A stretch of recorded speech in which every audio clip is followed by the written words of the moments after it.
Indeed, it's a pleasure to have you join us on the Primetime Bulletin here on Joy News on Multi TV. Coming up in this edition, Minister of Energy and Petroleum has assured the current load shedding exercise should ease considerably by the end of this month as gas flows from Nigeria to power the Asogli plant. Hospitals dreading a crisis with their imminent migration to the use of prepaid electricity meters appeal for government to intervene. And Parliament deliberates on yet another tax that could see the cost of mobile phones go up as they are slapped with a 20% import duty. Government identifies 4,500 victims of recent fires, it says, will benefit from a soft loan package which is worth 2 million Ghana cedis. And the roads at the heart of the recent Ashaman protest have seen a facelift, but the residents want more.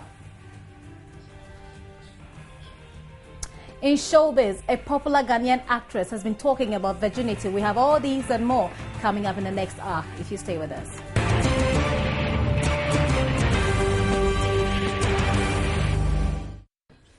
All right, so let's move on with the details of those stories now. Some 4,500 persons identified as victims of recent fire outbreaks will benefit from a 2 million Ghana cedi soft loan package from government.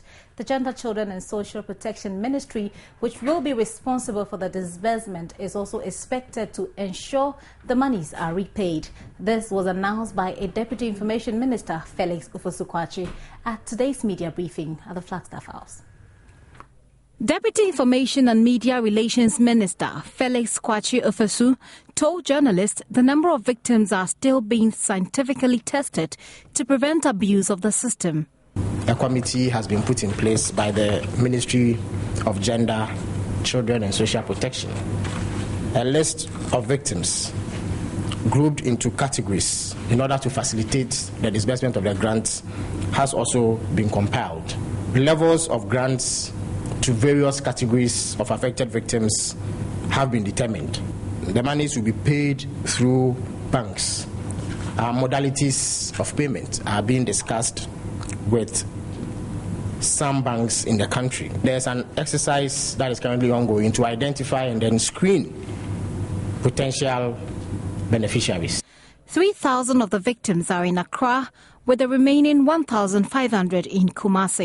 It appears some good news is coming in for traders who lost money and property through recent fire outbreaks that raised down major markets in the country. Both the Makala number 1 and number 2 markets, the Kantamanto market and the Kumasi Central market. 4,500 people have been shortlisted for assistance. 2 million Ghana cedis has been assigned. One of the major questions that have come up is whether the amount is enough to cater for all these people and the timelines assigned to the disbursement of the fund. The Deputy Minister said the disbursement of the money will be need-based. All I can say is that 2 million Ghana cedis has been earmarked. That is the official position, and there's only a few issues that are being ironed out. So we expect that in the very immediate future, we would have disbursements commencing. About 5 market fires have been recorded in markets in Accra and Kumasi over the last 2 months. 6 persons have also been arrested on suspicion of being behind the fires. For Joy News, Gifty Andopia, Flagstaff House. Meanwhile, the team of United States investigators who are assisting to unravel the mysteries surrounding the recent market fires are said to be wrapping up on their work. This was disclosed by Deputy Information Minister Felix Ufosukwachi during a media briefing at the Flagstaff House. He also noted the fourth suspected arson attack at the Tema Central Market further vindicates government. Information is that they have finished their work. They are in the process of compiling their reports, and when the report is presented, I'm sure its contents would be made public. Indeed, the security agencies were asked to provide around-the-clock security in all major markets, and the information we have from the security agencies indicate that it was one such routine patrol in the market at Tema that enabled them chance upon this potential arson attack. And that only goes to show that government was right when it put in place. Upper West Region Assistant State Attorney Saeed Abdul Shakur is appealing to government to ensure the speedy completion of the regional court that will facilitate justice delivery. According to him, no proper justice can be dispensed in the current structure which is housing the court. Upper West Regional correspondent Rafiq Salam was conducted around the Wa Circuit Court as well as the new complex started over a decade ago. This antique structure was constructed with bricks by the colonial government and houses the Circuit Court and two other departments, the Ghana National Fire Service and St. John's Ambulance Service. The first in that greets you is the gates, most of which have lost their hinges, so that you will have to lean them against the wall to gain access. Inside the courtroom, some of the chairs and benches used by the attendants are either broken or have crooked stands, making seating difficult. Another area of concern are the walls, which are dirty and covered with cobwebs, with cracks so visible they expose the bricks. Saeed Abdul Shakur is the Assistant State Attorney for Upper West Region. As the day passed, without me thinking that this court might cave in, or this thing might collapse, because in actual fact, the entire structure, if our safety standards were that high, I don't think anybody would be inhabiting them. So oftentimes when you're in court, sometimes you refer to it directly or indirectly. The courtroom, which is already small, accommodates several broken tables and chairs, impeding the view of the presiding judge and their ventilation. The presiding judge's chair appears to be the only piece of furniture intact. A closer look beneath his table, however, reveals why even he is not spared. This building you are currently seeing was started almost a decade ago and is moving at a snail's pace. Although the people believe in the popular saying, the wheels of justice grind slowly, but it will get to its destination. However, they are of the opinion that justice delayed is justice denied. Reporting for Joy News, Rafiq Salam. All right, that is Rafiq Salam, and we return to the capital. We go to Parliament. Today, they moved a motion to constitute an ad hoc committee to draft a code of conduct for the members of the House for implementation. The idea was first mooted by a member of Parliament for Nadoli Kaleu Alban Bagwin when he was majority leader. Information and Media Relations Minister Mahama Yariga became the first offender of the yet-to-be drafted code. The 7-member ad hoc committee will be chaired by the MP for Nadoli Kaleu Alban Bagbin and deputized by Ahmed Ibrahim. The 7-member committee has only one female representative, the MP for Pusiga, Ladi Ayi Ayamba. This, her colleague MPs found unacceptable. I see that we have 7 members, honorable members, who are men here, and we've only got 1 woman. So, Mr. Speaker, I believe we still, for the records, we still need to look at this critically. Because, yes, you know, every time you have some kind of arbitration, you say you go to the old lady. And I believe women are very, very important to have the ideas, come out with the ideas. The minority leader justified the selection. The number of women in the chamber is about 35.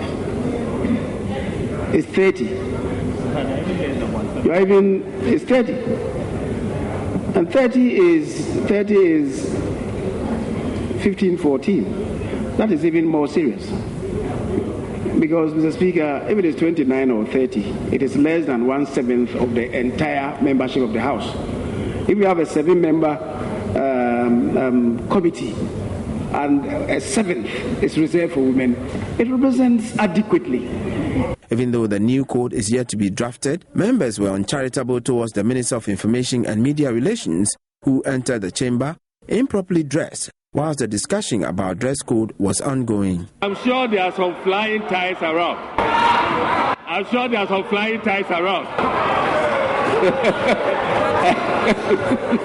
His appearance a few moments later this time properly dressed, due some cheers from his colleagues. The honourable member is welcome back.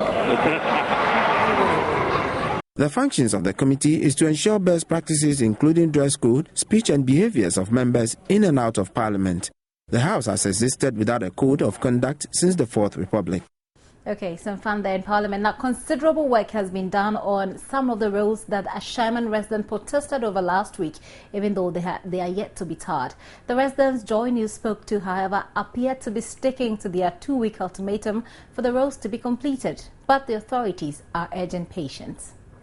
The protests, which began around 4 a.m. dawn, took residents, security and some motorists by surprise. Thus, even though some arrests were made, it was difficult to pinpoint who exactly gathered the youths to demand accountability for the bad roads in the municipality.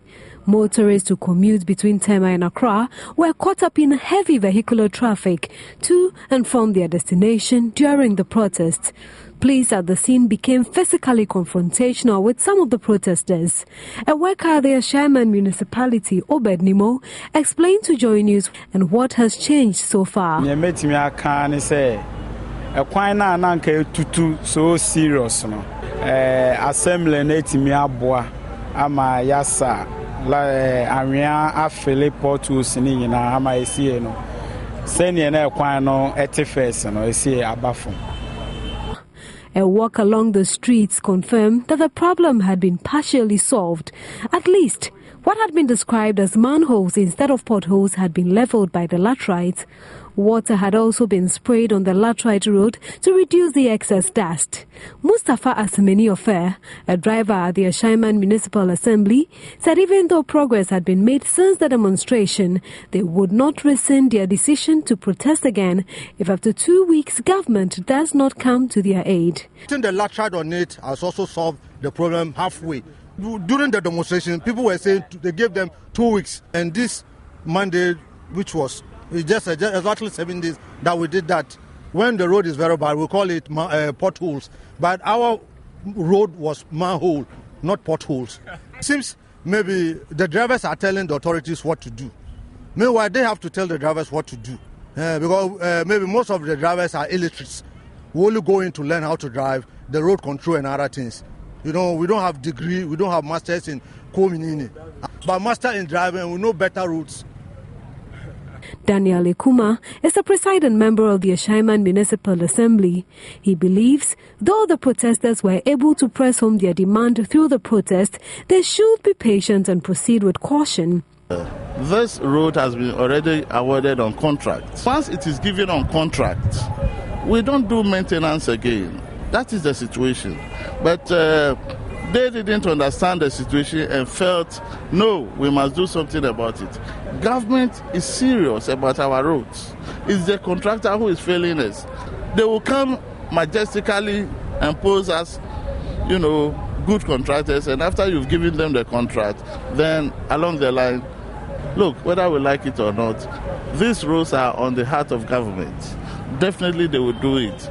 They should just be patient, and at the right time, they will see that all shall be well.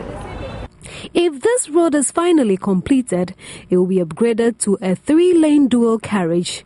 The traders here will also need to relocate and probably lose their clients because where they are presently situated will one day be a road. These buildings along the road may risk being destroyed or losing customers due to restriction of parking space. These include this Pro-Credit Bank and the Ashaiman Police Station. But according to Obed Nimo, residents in Ashaiman are not too fussy about parking space.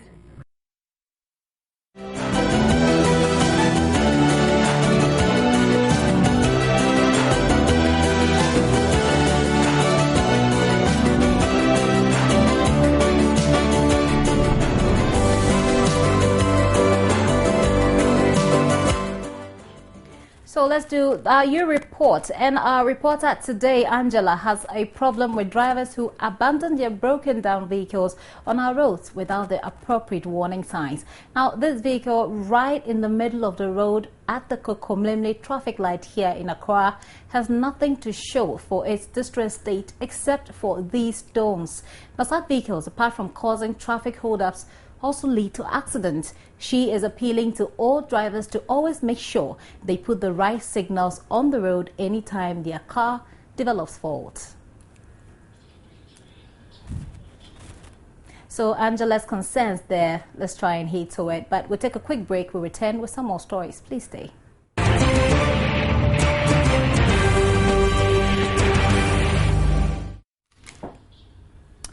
You're welcome back. Now, management of the Kintampo Municipal Hospital in the Bono Ahafo region has expressed serious reservations about the migration of government hospitals there onto the prepaid metering system. According to them, the move by the Volta River Authority will have serious implications on healthcare delivery in most of these facilities. Nesta Kafui Ajoma's report indicates that the Kintampo Government Hospital, which is one of the major hospitals there, offers healthcare to residents in the northern part of the region. Dr. Damien Pinyungui explains it is already bedding with numerous challenges which would be compounded with the introduction of the prepaid meters. He explains how it will be virtually suicidal for the hospital to rely on irregular NHIS claims payment to purchase electricity in advance. The hospital, meanwhile, has a standby generator, which he says cost almost 4,000 Ghana cedis to run for just 24 hours, an alternative that's clearly unsustainable. Right, so with regard to this issue, authorities at the Volta Regional Hospital early this week raised similar concerns about an imminent replacement of their electricity meters. Now, they fear that their replacement with prepaid meters would impact on the quality of the healthcare offered at the facility. So what's government's plan for such installations? Edward Bauer is with the Ministry of Energy and Petroleum, and he joins us live on the telephones. Good evening to you, sir. Good evening. Now, would you tell us what special arrangement that government will be putting in place for some of these vital installations, specifically the hospitals in this case? Yeah, thank you very much. It is important to recognize the rationale behind the President's directive when he indicated that all MDAs, government institutions and what have you, should be put on prepaid meter. The whole idea was to stop the perennial problem of having government indebtedness to these utilities. It is on the strength of this that the Ministry of Energy instructed ECG to ensure that all these facilities are replaced. The credit meters are replaced with prepaid meters. However, today at the Meet the Press series, the Minister for Energy and Petroleum, Honorable Emmanuel Amakofi-Boa, did indicate very clearly that in as much as we want to replace all these credit meters with prepaid meters, there are some critical government institutions that we may not be able to do that for obvious reasons. One clear example will be hospitals. We do know that these are places where power supply is very critical, particularly when you have patients going through certain medical procedures. Electricity is very critical. And so to rely on just prepaid may not necessarily be the way to go. And so these are some of the institutions that we would want to still let them use the credit meters. That does not necessarily mean that electricity to those institutions are supposed to be free. They will also have to still settle their indebtedness to ECG anytime the time is due. So of course, that's exactly what the policy will be. Well, Mr. Bauer, of course, electricity to them would not be free, but like you've indicated, these are essential service providers, and so they deserve some special attention, if you like. But as we wrote in our story earlier on, some prepaid meters have already been installed in some of these hospitals. Yeah, basically, I didn't really see your story because I'm not watching your program now. But basically, these, when you start implementing a policy, you get to realize that the feedback that you get is on the strength of the feedback that you make adjustments to ensure that the policies are meant to serve people, not people are supposed to serve policies. So when we implement policies and we see that there's a need for some adjustments and modifications. So what it tells me is that there's going to be some kind of reversals for Kintampo. No, it's just modification of the policy, right? So for Kintampo, that we can emphatically say have had the prepaid meters installed. What are you going to do for them, the specific hospital? So basically, that's what I've just said. I am not too sure about whether Kintampo has gotten it. But granted that is what the situation is. if they feel that they have a challenge in trying to still maintain a constant supply of power by virtue of purchase of power ahead of time, this is something they can discuss with the local. Kintampo falls under what we call NETCO. It doesn't really fall even under ECG. NETCO, it falls under NETCO, that's the Northern Electrification Distribution Company, which is the northern part of Ghana. And therefore, they will need to sit down with NETCO, that's VRA, and then try to find a way of ironing that, because government thinks that there are some critical institutions, for example, the hospitals, that we should not be forcing them to use the prepaid meters. Okay, thank you very much, Mr. Bauer. But quickly before I let you go, what's the latest update on the directive for all MDAs to have prepaid meters installed in India? As the minister said today, 83% of all MDAs in the country have been hooked to the prepaid meter. For the general public, we have about 35% of the general public that has been done. Okay, many thanks for your time, Mr. Bauer. Mr. Bauer is with the Energy Ministry, and he was answering some questions as far as the hospitals and having prepaid meters installed concern. Now let's move on. The current load shedding exercise will be with us for a while longer, except electricity consumers can expect significant relief by the end of this month. Minister of Petroleum and Energy, Emmanuel Amaboa, told journalists at a news conference today that work on the West Africa gas pipeline has been completed and gas will be supplied to Ghana in the coming weeks to power the Asogli power plant in Tema. A minimum of 60 cubic meters of gas is expected from Nigeria before July ending. The minister was reacting to concerns about the ongoing load shedding exercise when he met the press at a press briefing to outline the state of the country's energy sector for the first half of the year. Since last August, we have had to endure a very excruciating load shedding exercise as a result of damage caused to the West Africa gas pipeline. I'm happy to report that the repair work and testing on the pipeline has been completed, and we expect the operators to resume the supply of gas in the coming days. VRA boss Kweku Awochi explained further. We've been in touch with the NGAS, which is a supply of gas into the West African gas pipeline.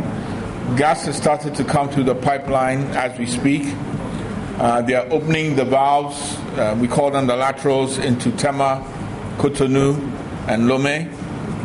They expect to pressurize the pipe next week, and we expect sometime mid to next week gas will actually come into the country. In terms of volumes, we don't know the amount yet, but we are hoping that we would get a minimum of 50 to 60 million cubic feet a day.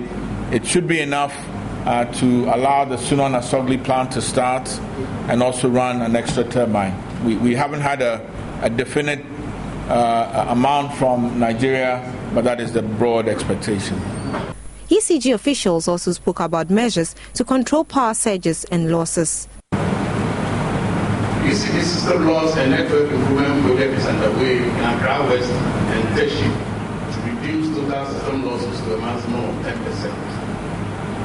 We are also using secondary substation metering and energy audit as a convention for the normal network operations. Meter enclosures are also under installation, help to detect ECG meters and avoid meter tampering and bypass. As indicated by the Honorable Minister, the Attorney General of Ghana has set up utility costs to prosecute corporates of energy theft, including ECG staff. Officials of the West Africa Gas Pipeline Company at a recent briefing of the media also confirmed completion of repair works, but could not say when the gas will flow. Right, so let's go to the Ashanti region now. A 47-year-old teacher of the Kumasi Technical Institute has been killed in another shooting incident in that region. Isaac Texan was shot to death at about 3 a.m. on Thursday at his residence by an unidentified man and pronounced dead on arrival at the Komfa Nochi Teaching Hospital. Mahmoud Mohamed Nuruddin reports. The deceased, a teacher at Akotosu, Akurem, a suburb of Kumasi, met his untimely death on the fateful dawn of Thursday when he came out to pass urine.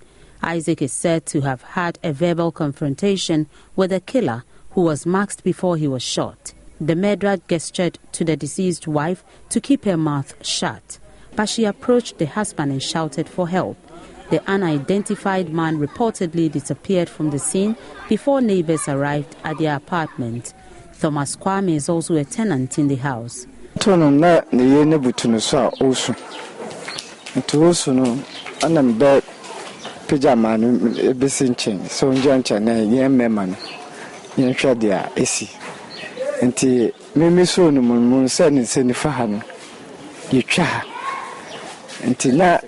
Adebia twa adebia anu anam etwa hokese ntimi run singlet no edi chichire se na be ya moja na eba no ebesusu anam pejano sabe na moja nwino pa moja na aba no more than 1 gallon but yen se ni sano hono aisi nti ya man suru ba bontin no anam wo fa se ba kokofa ka bai taxi na dini tuma.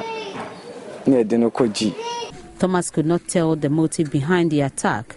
If you are a tea, let me can pince Obia pe Sidia Nasa Pagua Pa Nim Tipa of Yan.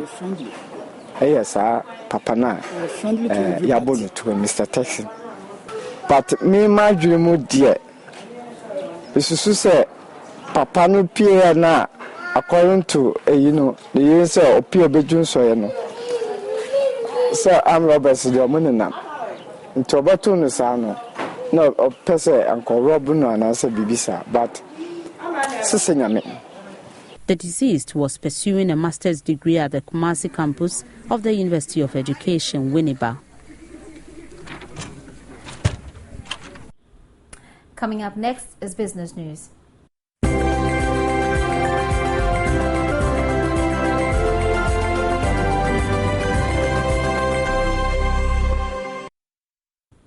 Time now for some business. And in business today, the controversies surrounding the minimum startup capital of microfinance institutions might not end anytime soon, while others have called for a liberal approach to the issue. Some believe there is a need for the Bank of Ghana to go up the capital. The latest to join this argument is Kofi Dumensa, the Managing Director of Bayport Financial Services, who emphasizes the need for customer security. He was speaking at the 10th anniversary of Bayport Financial Services here in the capital.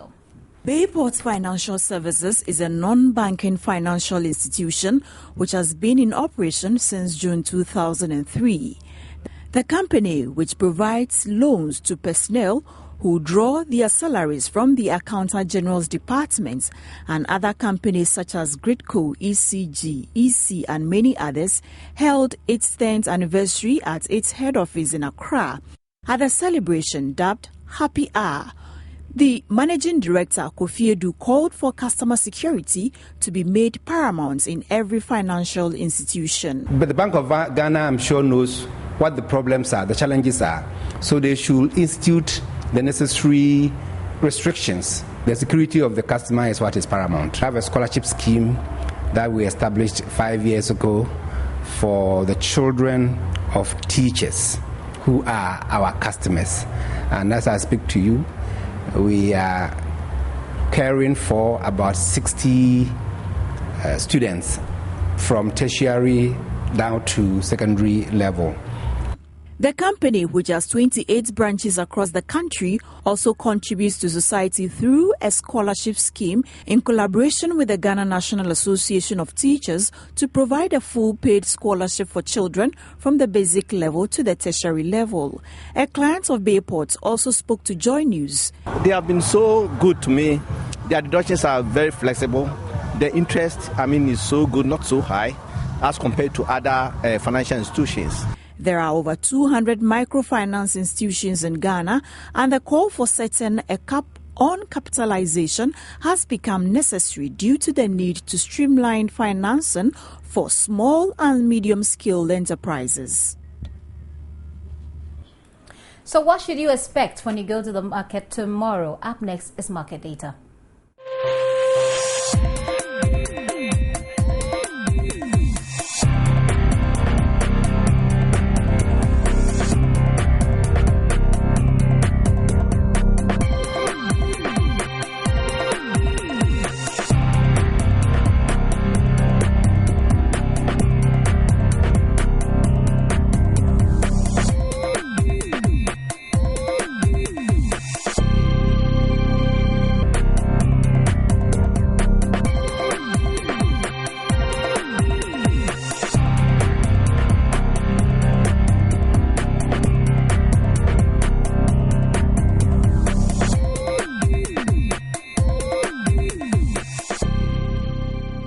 Still on business, management of the Government Technical Training Center has expressed worry over the dwindling numbers of students who apply for admission.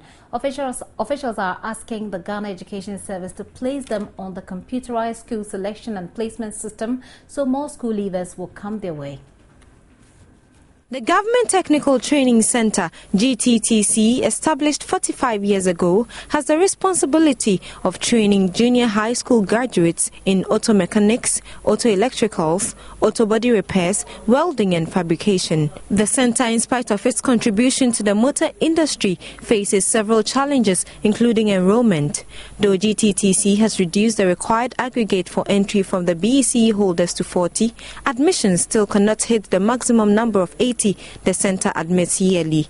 Among those admitted this year is 19-year-old Sandra Odai from Fete Kakraba in the Central Region, who is the only female in a school of about 320 students dominated by males. When I was in my junior school, I like anything about technical experience. So even it came to a time that I stopped schooling and I went and learned how to do TV radio repair for 6 months, but I see things that no, I had to go to school. I wanted to do hardware and software, but the place where I went, they don't offer that course. So my mom that came around and she said there's a technical school here, so we should check if ladies are in. Do they accept ladies? And then when we came, they said, oh, they do accept, but it's just that the ladies are not more. Lonely as she may feel sometimes, she believes it's a great opportunity for her to soar in the motor industry as a female. Sometimes I feel lonely, but sometimes too I do cope. It motivates me to study more because you are with boys and they are fast to understand so many things. So you have to study hard so that you can either pass them or you can be average. GTTC also has over 500 players of the motor industry coming in to upgrade themselves after school hours. But managers of the center believe a lot more young talents could be nurtured if the center is placed on the CSSPS. We didn't have much challenge to enrollment. But you see, when they started this computer program, we don't have our name on their list. So invariably, no student picks this school as a school of choice. You see, it means also that we have to struggle out and get. And by the time we will be looking for these ones, you and I will agree that all the very good chaps have been taken to other schools and whatnot. So we end up getting only the chaff. And so it makes our job very, very difficult. I'm not saying that those chaps are not. It is our duty to reform, reshape them. But you see, there should be a blend. Transport Minister Jifa Ativo, in a familiarization tour through the center, assured of her ministry's commitment to address the numerous challenges of the institution. The Driver Academy is key in addressing the accidents on our roads. Part of the place is not mobile. So we have made an arrangement from the ministry to allocate a vehicle so that he'll be able to move around to carry out his day-to-day activities. We are also going to donate 2 computers for the use by the academy.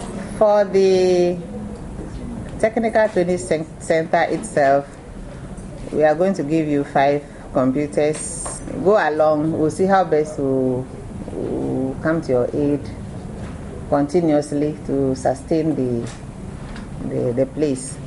The center has meanwhile introduced an academy to train drivers in order to reduce road accidents. The 2013 edition of the Joy, Beauty and Bridal Fair has opened at the Accra International Conference Center here in Accra. The opening day of the one-stop shop event attracted scores of patrons. The fair is in its 10th year. More than 100 exhibitors have put on display several beauty and bridal products and services for the 4-day fair, which runs until Sunday, July 7th. Head of Sales and Marketing at Multimedia, David Max Fuga, told Joy News this year's event is expected to be the biggest bridal fair yet.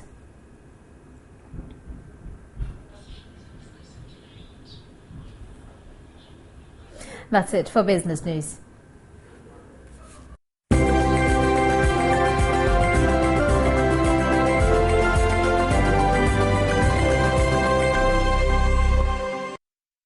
Now, before we go, let's quickly go back to Parliament. A proposal by government to impose a 20% import duty on mobile phones is being considered by Parliament.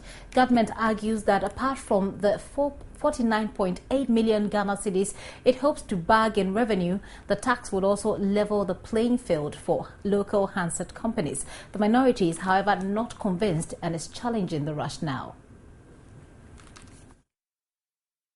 The import duties were scraped off to promote technology and the use of mobile phones. 5 years down the line, the initiative, according to the Finance Committee, has outlived its usefulness as there has been an influx of the headsets, enough to keep the country's 27 million subscribers talking. The committee says the tax has to be reintroduced to raise revenue for government as well as protect local firms engaged in the business. Though some members from the minority support the bill in principle, they had concerns. If you read the committee's report, and I dare anybody to give us information to prove otherwise, it says prices of telephone sets have actually increased over the period. The period we are talking about is 2008 to now. And somebody is telling us that prices of telephones have increased? That is far from the truth. Prices of telephone sets have gone down because of competition. And so we cannot adduce that as a reason. The real reason, I think, is what is on paragraph 6.0. We want to help local manufacturers. Let us say so. Let us not go through the back door, then we defeat the purpose of the bill. How many telephone set manufacturers are in this country? I don't know. Probably the minister, in his winding up, will educate me. And what steps has government taken to promote telephone set manufacturing in this country? So we must have policy coherence. You don't introduce a policy in isolation. You don't introduce a policy in isolation. What is the state of the telephone manufacturing industry in this country presently?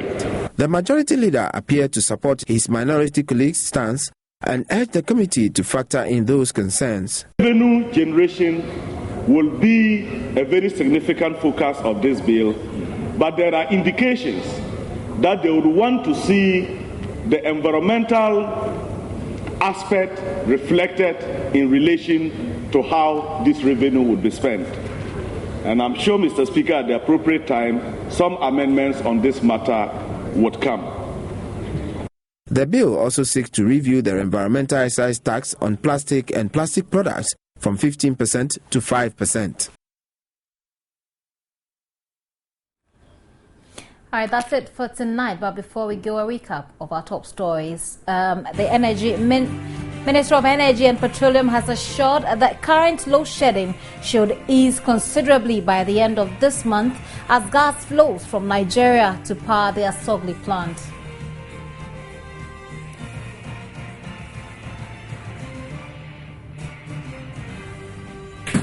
Hospitals dreading a crisis with their imminent migration to the use of prepaid electricity meters appeal for government to intervene. Parliament deliberates on yet another tax that could see the cost of mobile phones go up as they are slapped with a 20% import duty. Government identifies 4,500 victims of recent fires, it says, will benefit from a soft loan package worth 2 million Ghana cedis.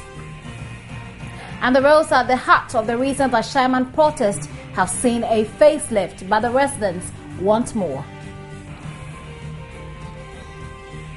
In showbiz, a Ghanaian actress has been talking about virginity. And that's it. My name is Gifty Andor Pia. Many thanks for your time. Do have a good evening.